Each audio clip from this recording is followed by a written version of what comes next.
Okay, so Lauren, you got to tell me about this mission that you have of giving away half your profits. I think that's probably the thing that is like so compelling and exciting to me about what you're doing. Started the month before COVID. I was listening to a sermon at Life Church in Oklahoma City talking about being irrationally generous. And at that time, I was making little to no money, but I felt super compelled and just really encouraged after that to do it. So COVID hit like 10 days later. My husband and I were talking, and I told him like, hey, I want to give away. And so I'm like, tell me what I can do. And he's like, well, you can give away half your profit, but wrote the check. How much was that first check? So first check was like $1,700. And so you committed to doing this like on a monthly basis? I did. The whole point was, hey, we're going to give away half, whether it's half of a day of profit, half of a week, or half of a month, like do something, right? Like just change what corporate responsibility is. So we still give away half of our monthly profit, something that we've just committed to. And what's funny is we've grown more doing that, I say, and we've had like our employees are more bought in. And it's really changed the trajectory of like Quintessa and our employees too. I don't know why I'm getting emotional, but guys, welcome to another episode. Super excited to bring you Mrs. Lauren Vaughn. She's the founder and CEO of Quintessa Marketing.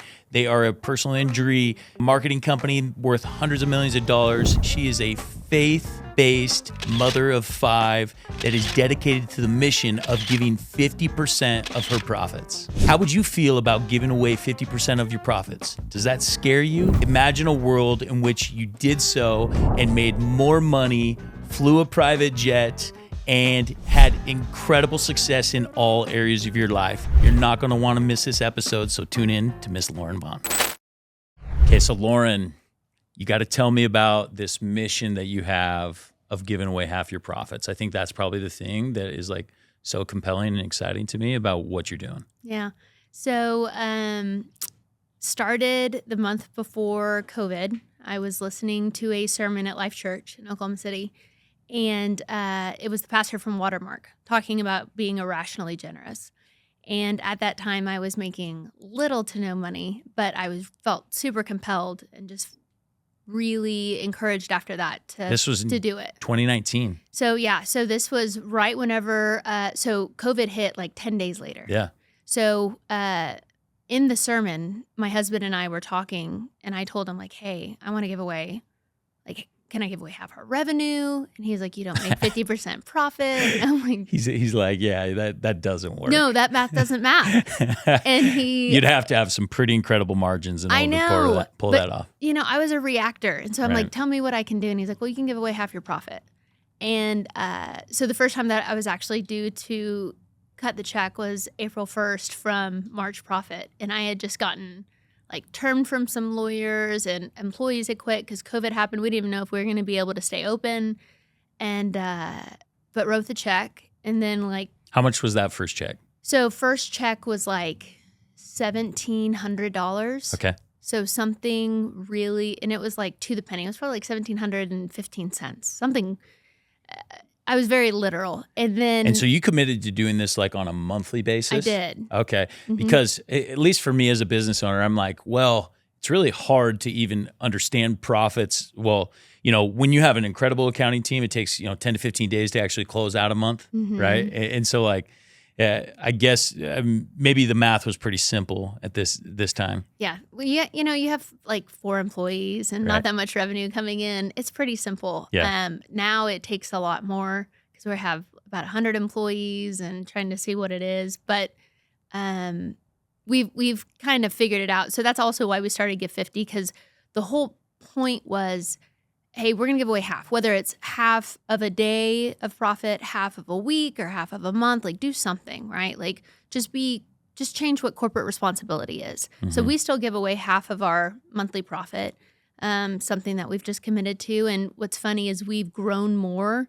doing that, I say, and we've had like our employees are more bought in, and it's really changed. And I mean, the trajectory of like Quintessa and just, I think our employees too. Yeah. Have there been months that you haven't been able to write a check?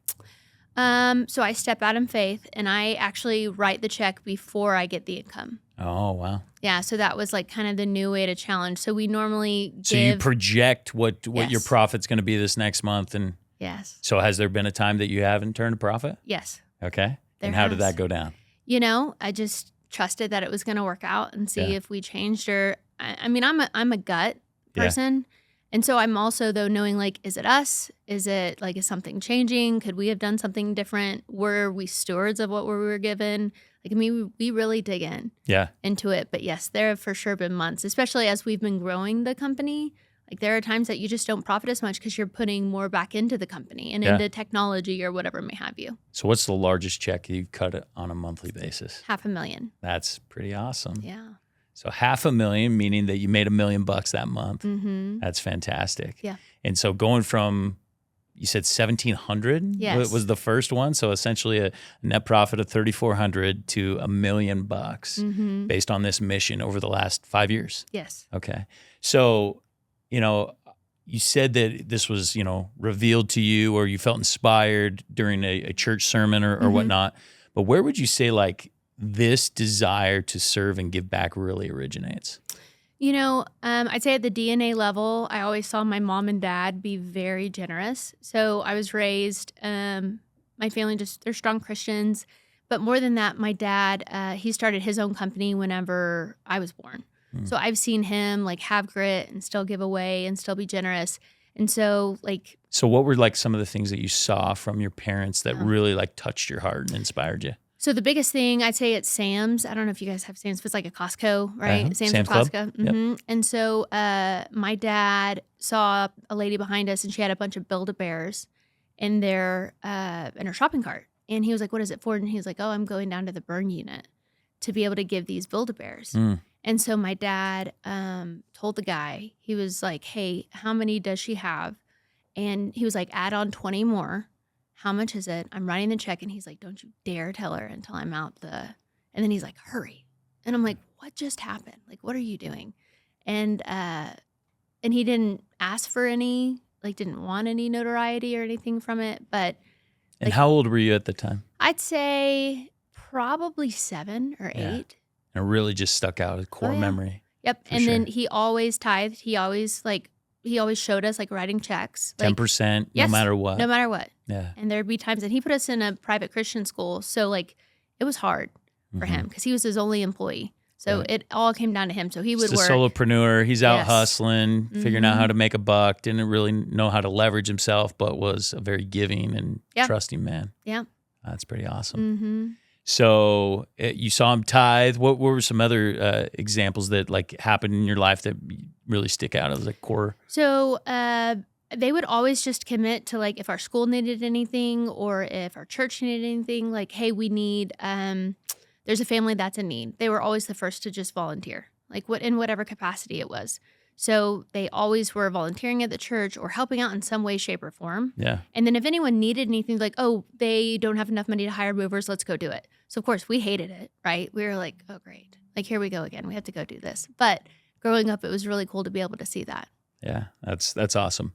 There's actually three reasons why I was really excited to have you on the show. So that I really resonate with. So one, you're from Oklahoma. Mm-hmm. Oklahoma holds a very dear. I don't know why I'm getting emotional, but very dear place in my heart. That's as a 19-year-old kid, I went and I gave up what every other 19-year-old is doing and dedicated my life to Jesus and serving him so spending 2 years out there, I really got to know the people really well. And I love my Okies. Yeah, they're good people. I don't know why. Obviously, that is very important to me. But so that the fact that like your mission of giving back, like I was raised very similar, and I'm I don't necessarily have an exact mission like you do, which is awesome, and I'm excited to figure out how I can back your mission and figure out and be a part of it. Because similarly, I was raised, but we definitely didn't have any money. My dad was a school teacher. My mom was a stay-at-home mom with 7 kids, and but yeah, I saw over and over again the way that my parents gave, right? And like, tithing wasn't ever a question. Nope. Right? Never a question. And then in our church, we do something called a fast offering, where you fast once a month and you give up what you would have spent on food and you give it to the poor. And so that was, and my parents, once again, my dad made max, I think, $60,000 a year growing up. Wow. And every single month I'd see him give an offering, which was outside of like $300. And I mean, we're talking about like 6% of his income in additional offerings outside of his tithing. With 7 kids. Yeah. And then just like so many experiences over and over again, like similar to like your or Sam's Club experience, right? Like, and I think a cheat code for entrepreneurs or just humans in general is giving, right? And I said this on another podcast. It's actually one of the most selfish things you can do. And it sounds weird to say that, but the reason why it's selfish, it gives, like, you receive so much when you give, and it's like the best feeling, the best reward, the best return, the best karma, whatever you want to call it. Yep.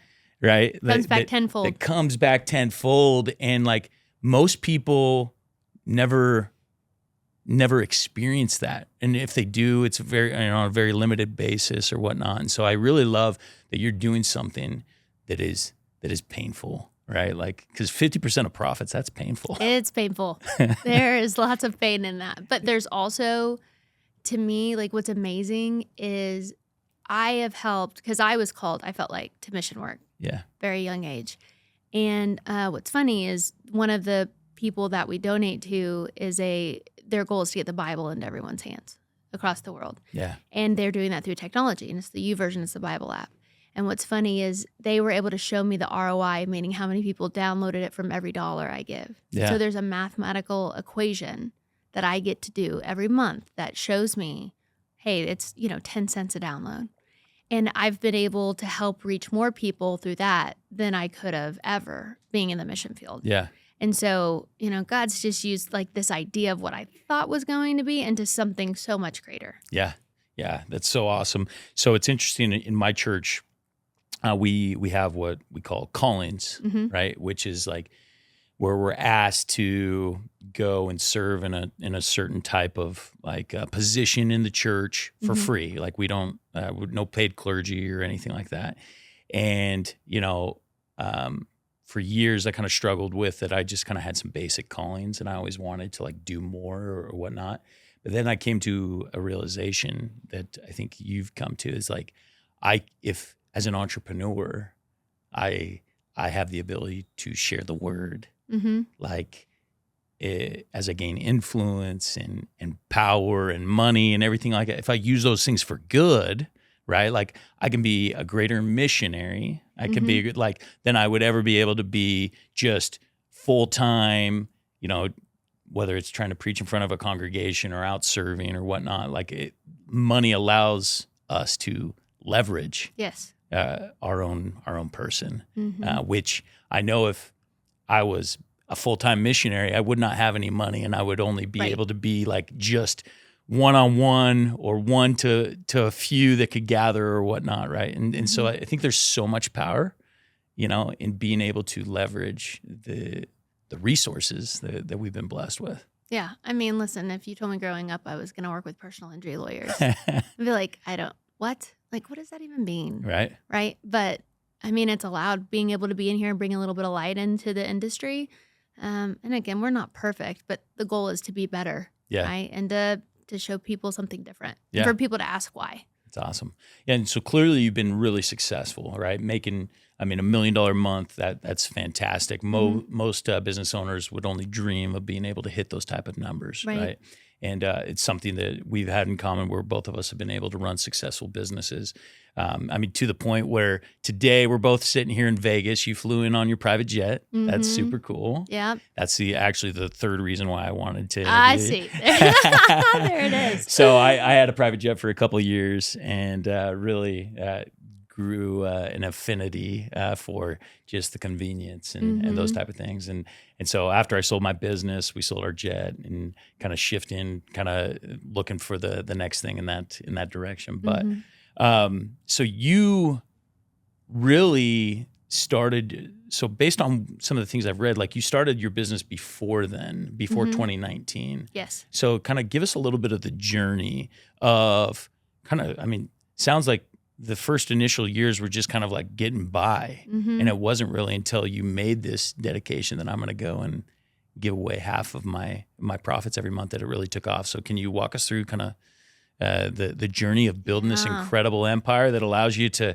fly here privately and do all these cool things? You know, everyone sees the highlight reel and no one sees like everything else that happened. So, I mean, one, I'll tell you that I had really the hand of God over me, since we started this, but it was in 16. So I was married to my ex-husband at the time, and I had a 1-year-old, so Ruby. And pretty much what I wanted to do was I was going to work in real estate with my mom. I had worked with someone else, and I was doing agency work. So TV commercials, SEO, things of that nature. Right. Worked as a COO for a law firm in Newport Beach in California. A COO or CEO? COO. Got it. And so I pretty much learned just from not having a degree, finding out just kind of experience over experience, like what personal injury lawyers needed, what the problem was, and then how to solve the problems. Yeah. And I found out that solving their problems were very, it paid a lot of money. Right. And so I figured if I could be the best at that, I just didn't like how people operated because they didn't have a lot of integrity. Yeah. And so I was like, if I could do this better, right? And if I could have freedom to be with my daughter and not travel and be that mom, what would that mean? What would that do?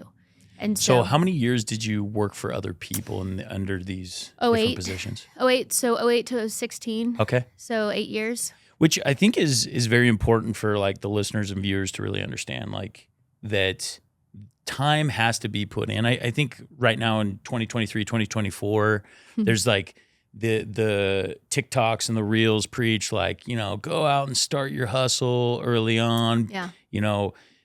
Start your business. If you're not a millionaire by age 21, you're failing. Like that's ridiculous. All these things where what I find more common with success is the things that like what you went through and what I went through in my career, which is more of like a paid education. Oh yeah. Right. Like actually putting in the time, the grit, figuring out how things work, not that just there for the paycheck. Right.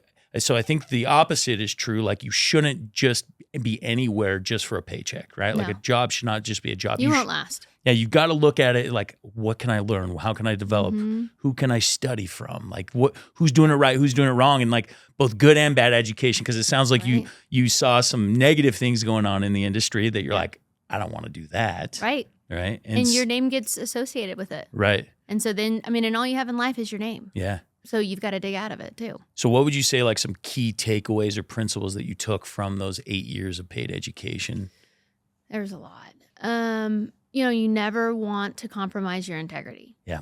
And so I would say that to me was my biggest thing because I didn't have an education and that was held over my head. I walked away whenever the economy crashed. And so I didn't have a college degree, so I couldn't get hired. I was running a multi-million-dollar firm. I couldn't even get hired at Paycom, which is one of the largest, providers in Oklahoma. I was rejected. Wow. Right. And to me, that was held over my head of like, well, you can't go anywhere else. And you almost become a victim of your own surroundings of like, well, maybe I can't. So I would just I probably should have gotten out sooner. Right. I should have had more because there is just the negative words you hear, you start believing them. So I would just say that, don't compromise your integrity. And then two, know when enough is enough. Like when you draw your line in the sand, don't keep pushing it. Right. Be done. So those are probably the two most important. And then I can tell you a million ways how not to run this company. Right? So were you given any good examples of how to run it properly? I'd say no. So you just had a lot of negative experience over and over again. I know exactly how I didn't want to run the company, and I did everything the opposite. It's interesting because both can be great teachers. Yes. Right. And, a good friend of mine, Clinton Sparks, he talks about the way he was raised was the perfect example of a father, what not to be. That's right. And so he just took notes over and over again. I'm not going to do that. I'm not going to do that. I'm going to do that. And then he just formulated a game plan of everything that he would do. And in turn has been an incredible father, right? Been very successful in business, but completely different than what he was raised. And so, but at the same time, there's other people that have had great examples. One of my great mentors in building my business was Todd Peterson from Vivint. And like I studied everything he was doing, every move, and why he did what he did and how it worked. And so it's just interesting how, you can have two ends of the spectrum and learn the same lesson. Yeah. Well, and I think what's hard too is like, one, this company had never been done before. So there weren't really a lot of mentors. Right. And then I was also going through a divorce. So I was like a minnow with sharks. Yeah. So I got taken advantage of quite a lot. And there's not really any females. Yeah. And then the females that are in it, they don't own it. Yeah. Or they're a lawyer, or there was like intimidation. I mean, so it was really like, I have no idea what I'm doing, but I'm going to figure it out.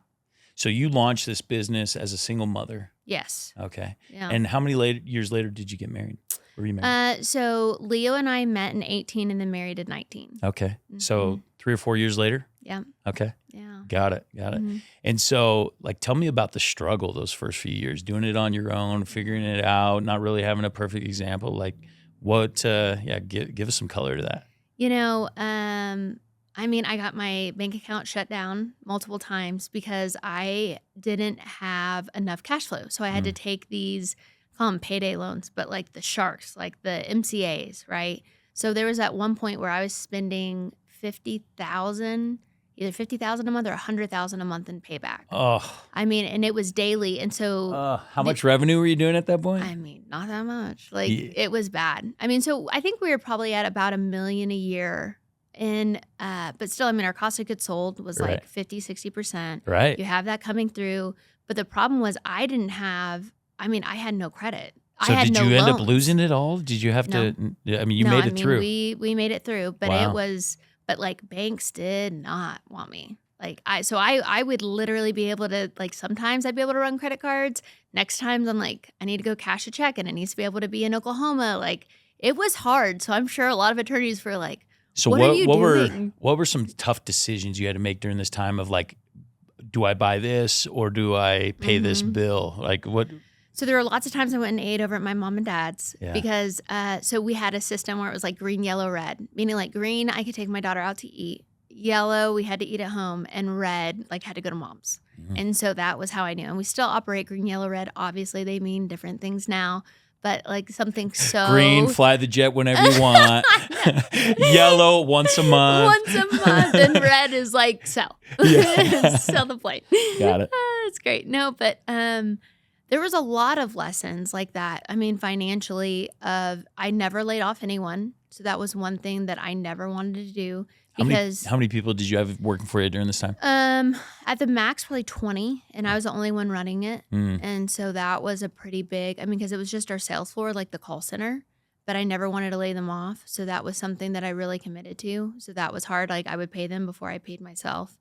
Is there anything that you would have done differently as far as like maybe had a partner or hired an outside consultant or a coach or invested in a program? Is there anything like that you would have done? I would have found my COO faster. So I feel like I was so scared someone was going to steal my idea because I had multiple people who did, like who tried and went out and became a competitor. I had lawyers who worked with me and then became a competitor. Right.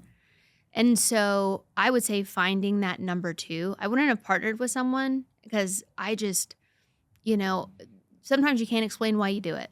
And like, you don't want to have to worry about someone else of like holding you back or something like that. But finding someone to help scale and grow the company, like the first person I let in to actually help me was my husband. Because he was the first person that like. So he was before your COO. He was, yeah. He came in and he helped actually scale out the company. And the reason why I loved it, because like Leo is so, he's from Piedmont, like it's like country, like he did not, like I drove up in a G-Wagon and he was like, hey, I like your Jeep. And I'm like, first of all, like I worked really hard for that, right? But he did not care. Right. And so he didn't Wasn't impressed. No. Yeah. And so it almost pissed me off more, right? But he was like, I want to, like, you have something phenomenal. Like, I want to help you grow it. And he actually invested in me. And it was the first person that was invested in me instead of like my things. Yeah. So so he was the first person to really scale it out. Right.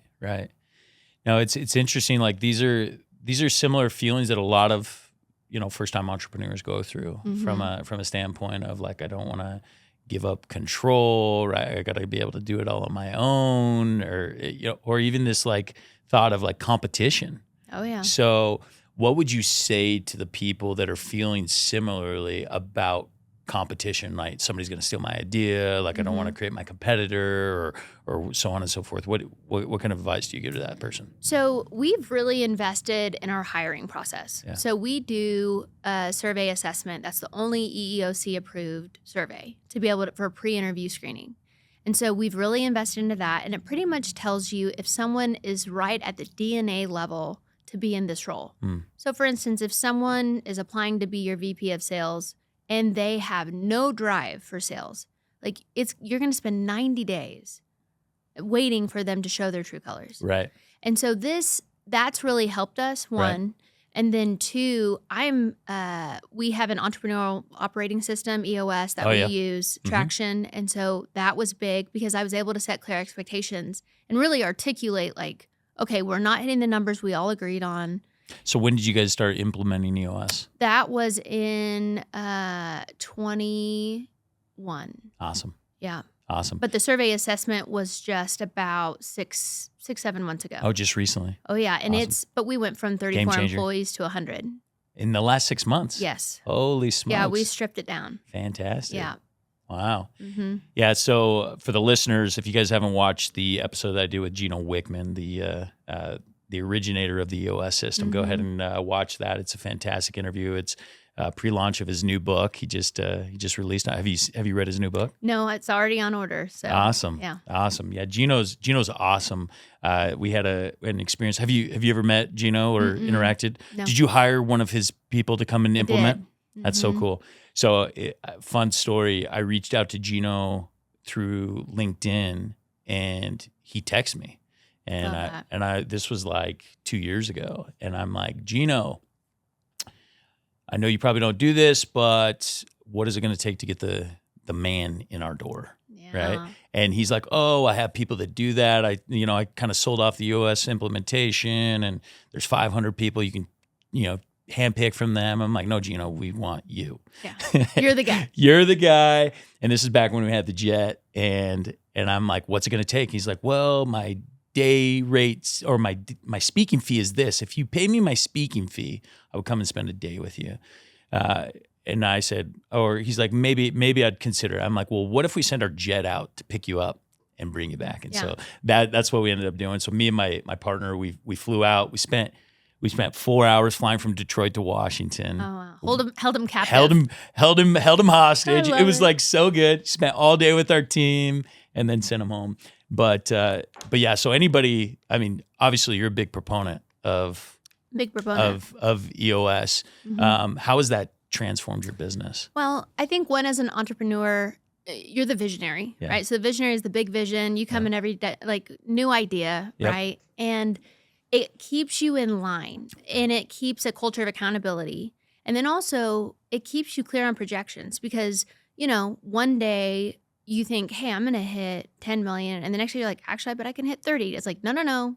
We've said this is the number we're hitting. We're hitting this number. You can't change the goalposts. Like this is what we're doing. So it keeps everyone in balance. Yeah. And I really liked that. And then also I know exactly from reports every morning that I get at 10 a.m. from Delilah. Like I know exactly where the company is. Scorecard coming in. It's great. Yeah. I know exactly where the company is. And then it tells me the indicators of like what's working, what's not. Right. And then just you become a subject matter expert in the company as opposed to like becoming personal, right? It's like, no, this is what we're supposed to do and it's not being done. Let's fix the problem. Yeah. As opposed to it being about a person or feeling personal. Right.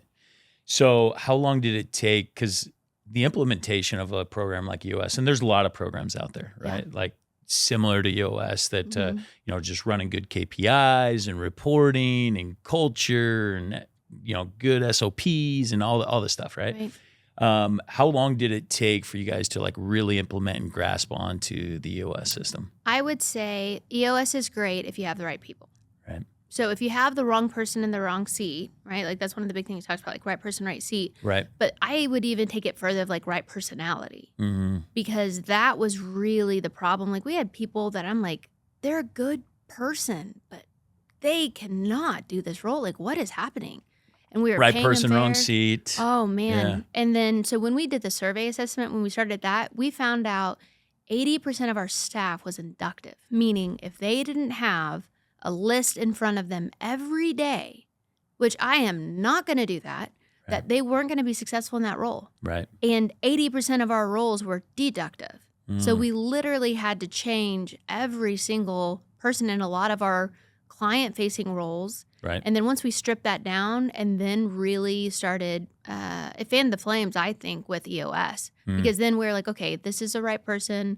We know exactly what we need now. And then we're seeing it work and click. That's awesome. That's awesome. So I'm assuming inductive and deductive is from this assessment that you guys do. It is. Cool. Yeah. Cool. Tell us more about that. So Culture Index is who we use. Okay. And so what it does is it talks about, there's 4 dots, okay? And it talks about like who you are as a person innate. Like at the DNA level, it says who you are, DNA level, and then who you feel like you have to be at work. So for me, I am 99% of the world is more patient than me. My husband is 99% more patient than the world. So we are the exact opposite. Right. I have a really high A, meaning like I want to win like at all costs, and I have no patience. So I want to win High yesterday. A? What does A stand for? So Is it A autonomy? is the autonomy, right, and wanting to win, and then the B talks about like your sociability. So like how like a lot of people, some people want to be around, like they're introverts or they're extroverts or they're ambiverts. Ambiverts meaning you can turn it on when you want to, Right. or you could do, either or. And so it goes through and really tells you who this person is. Right. So if someone is an introvert, they're not going to be good with clients. Right. Right. If someone is really great at socializing, but they don't really care about winning, you don't want them on your cell phone. Right. They're going to want them to go to coffee 20 times before they even pitch them. Great in customer service. Great in customer service, but Right. we're here to make sales. Right. Right. And so it was great going through it. And then we started educating all of our people on it. Yeah. And then they were like, oh, so I'm not a fit. I'm just in the wrong role. And Yeah. so then we were able to move people around of like, hey, let's put you here. It's cool. Let's see how this works. And it really helped with everybody. Yeah. I am a big like nerd when it comes to like different personality, assessments and stuff. One of the big ones that I love is the DISC assessment. Are you familiar with that one? Yes. Yeah. And so what was the name of this one again that you're So this is Culture Index. Okay, So, Culture Index. Yeah. Sweet. Yeah, like once we began to understand the DISC assessment for all of our employees, that was an absolute game changer for sure. Right? Understanding that like for an incredible salesperson has to have some D, some sort of dominant Yes. characteristic, because they're the ones that get people to make decisions, right? They push them to the limit to be able to get it. Where the I, as you're talking about, is like just influence, right? Like they're the ones that are going to go, if they're only an I and don't have any D, right? They're going to go to coffee 20 different times. Yes. And it's just like, oh, you're just too nice of a person, right? Like, and so, yeah, it's so interesting. We actually do, one of the things that we do for our audience is we give them free DISC assessments That's fun. because we're so like this whole like assessment world is so imperative. Understanding right person, right seat, right? That Gino talks about with his EOS program. It's absolute game changer. So let's dive back into the giving away 50% of your income, because this is like really intrigues me. So you're doing it with Bible.com, right? Giving away these Bibles, which is absolutely fantastic. I think a great mission. What other ways? Because I'm assuming that's not where all your funds are going. No. So we partner with, so YouVersion Bible app is one. We partner with Life Church as well. And then we also partner with like the infant crisis services. And their goal is to make sure that no child goes hungry, right? Or has lack of clothing. And so we partner with them. We also partner with Remerge. And so Remerge takes women who have non-violent felonies and help rehabilitate them. We actually help hire them too Interesting. into Quintessa, because just because you've gone through something doesn't mean it should define you, Yeah. right? Like you may have had a bad life, home life growing up, whatever may have you. And so that's one of the things we're all about changing. So there's a lot of female things that I'm Yeah. sure that you're kind of seeing. And then we've recently partnered with Make-A-Wish. And so actually this Thursday we have like one of the first people we're going to help with in Oklahoma to be able to make his wish. He wants to go shopping, That's awesome. which I was like, yes. Yeah. Like we'll take someone shopping. Yes, I will take you shopping. You can get whatever you want. So what kind of stuff? So obviously it sounds like you're partnering with some incredible people. Yeah. Are there things that you and your employees do to have boots on the ground to actually be a part of the experience? Mhm. Tell us about that. Yeah. So what we've started to do now is we've actually made it to where our employees can take PTO, like not in their normal PTO, but just like we'll give it to them and they can go and partner with any charity that they want and go and volunteer for the day. That's awesome. So that's one thing that we started to do. And then also like with, we did like boots and ball gowns. We bought it like a really big table. We invited everybody and we got to see them and be a part of it. Right. So we're really trying to make Quintessa understand, like, in the people and the employees there, like, this is more than just you. Right. Right. So we really try to tie their why to our why. Yeah. And we've been able to do that. Yeah, that's an absolute game changer for culture, right? Oh, like yeah. when they're not just there for a paycheck, when they understand there's a physical, an economic, an association, a spirituality aspect, right? Mhm. That all ties in. And like when a company can provide that, right? Like now you have this crazy amount of trust that you've built Oh, yeah. that people want to go to bat for you. They're willing to put in the extra time and the effort because they really understand, like, yeah, this isn't just a paycheck, right? My employer allows me to take time off and go and serve and give back and be a part of these great programs. Yeah, one of the things that very similarly, once again, we didn't have like 50% goes to, but there was a lot of different things that we would do from a standpoint of around Thanksgiving. All of our employees would go shopping on the company card, Love that. and we would provide hundreds of families with Thanksgiving dinner, and same thing for Christmas. We'd team up. But one of the things that I always tried to do was like get their boots on the ground so they could actually see it happening, not just hear about it, not just say, oh, I think we're doing these cool things and it sounds awesome, but like actually being part of that change, being part of that giving back. And once again, I think these are like just the tricks, or not only the tricks, but the what do I call them? Just like what brings real success. Well, and I think it's strategic. I really do. Yeah. Right. I mean, so what's funny is people are like, you give away half. Why? I'm like, and I explain, I'm like, this is what I felt called to, but also like, I'm a business owner too. Like I see our employees buy in more from what we're doing. Why would I not want to keep doing this? Right.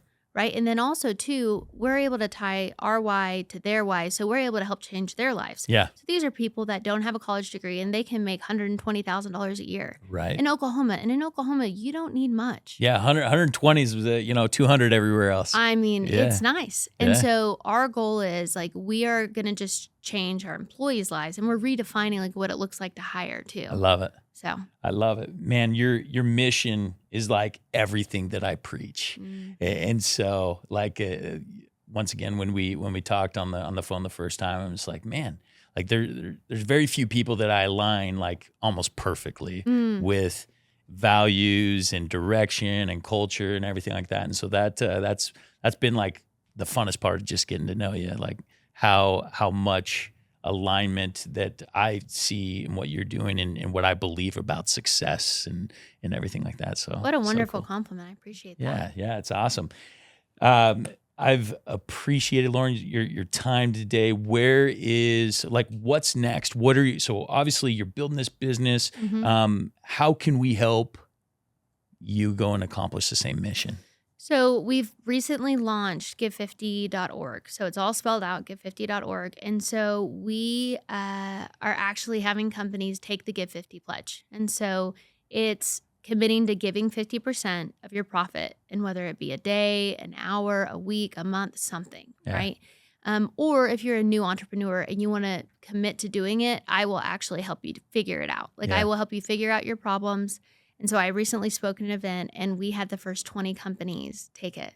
I love and it. so I was so excited. Now our team's like, oh crap, like we need people to help scale and grow it. So so that's what I'm really passionate about right now. I'd say that is really big for me. And then, right now, like I'm mom and wife and just doing all of that and trying to spin all the plates. Balance it all. It's great though. I love it. It's wild. 5 kids, right? 5 kids. That's also another thing that we connect on. Yes. I have 5 kids. Whenever someone hears that I have 5 kids, they're like, what?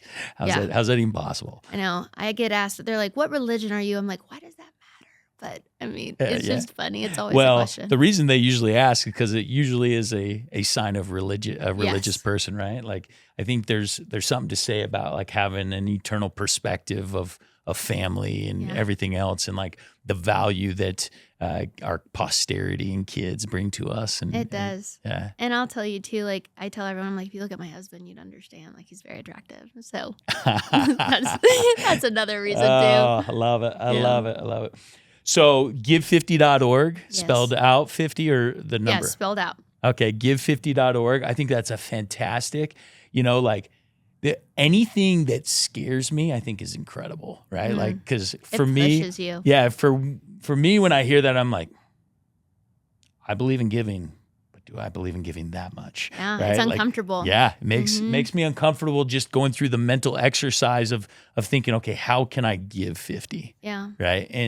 And I think anything that pushes you and makes you think that way is going to lead to production, which eventually blesses you in so many other ways, right? Private jets. Yeah. Well, and what's funny is because we have 5 kids and people will ask why. And I'm like, listen, time is money.